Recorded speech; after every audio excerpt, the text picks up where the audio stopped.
we found mistakes in the e-waybill. Now the time is limited and goods are ready to transport. So what should we do in this case?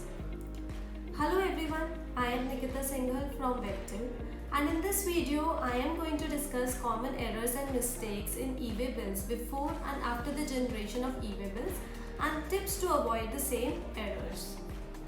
So stay tuned, and before starting this video I would like to request you to subscribe to our YouTube channel Webtel Electrosoft to get regular compliance updates.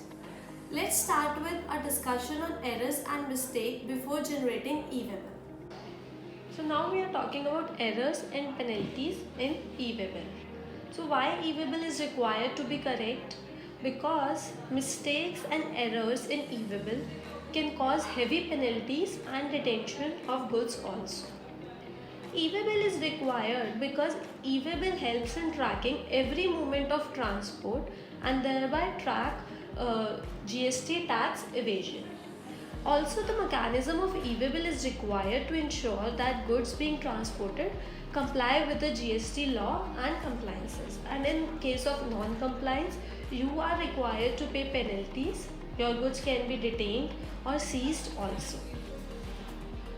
Now, as per Rule 138 of CGST rules, a person in charge of the conveyance is required to correct the documents that is given on the next slide along with the e-waybill.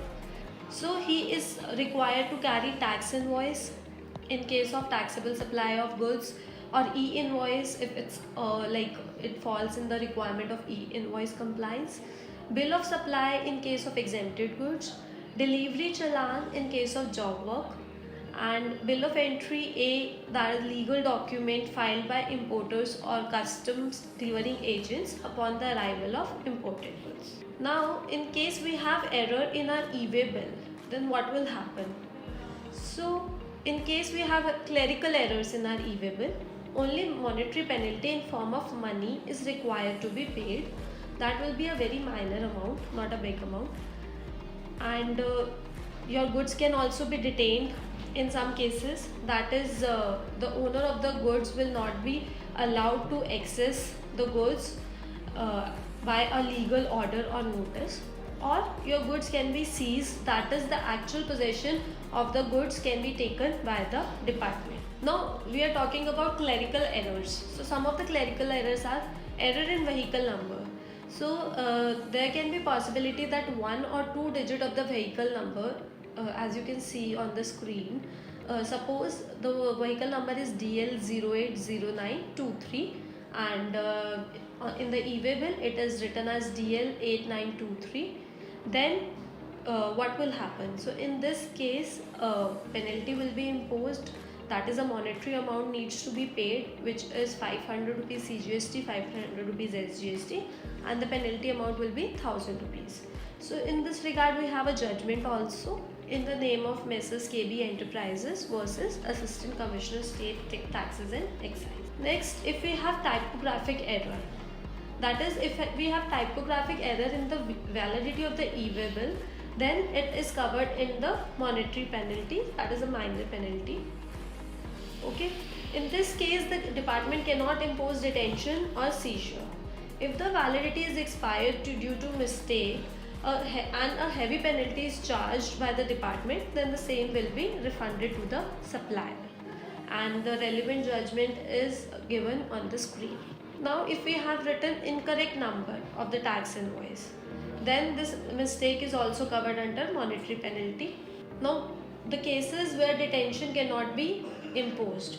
So if we have shown the undervaluation in the invoice of the goods, then the detention of the goods cannot be done.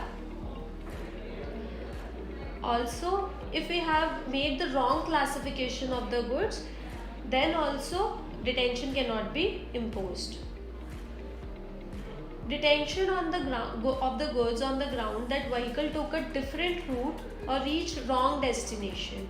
Okay, then in this case also detention cannot be imposed, but additional 6% of interest is refundable, including tax amount if it is charged. So if the department has already charged has detained the goods, then 6% of interest will be refunded to you. So detention of goods on the grounds that tax on the invoice is shown as CGST and SGST as against IGST, but on e-waybill the correct tax, that is IGST, is shown. Okay, so in this case a simple bond is issued instead of issuing bank guarantee for the demand raised. Seizure of goods. So goods can be seized if the goods are transported without an invoice or a e-waybill and or maybe an e-waybill. The confiscation order is passed without giving an opportunity of being heard to the petitioner. Goods are also seized as they are not offloaded at the designated place but taken further to another delivery point.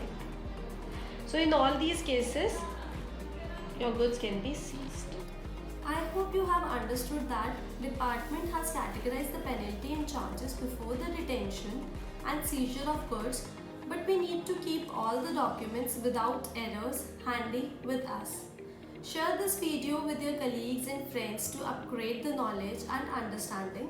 I am sharing the link of the relevant circulars also. If you found this video helpful, then visit the link mentioned in the description below and let us know in the comment section.